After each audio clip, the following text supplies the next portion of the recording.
لمنع سرقة لمض السلم.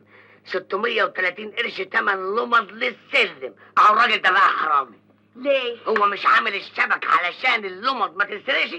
طيب طالب 630 قرش تمن لمض للسلم ليه؟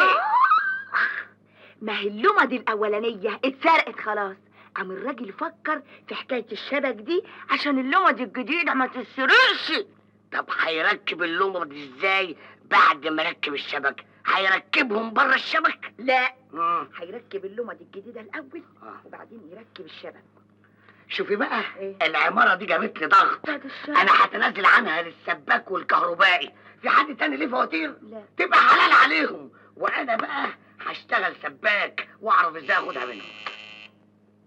فين الشغالة؟ دي راحت الغرية تجيب المغات وابريق السبوع. والواد فين؟ الواد اسم الله عليك أهو الكبير.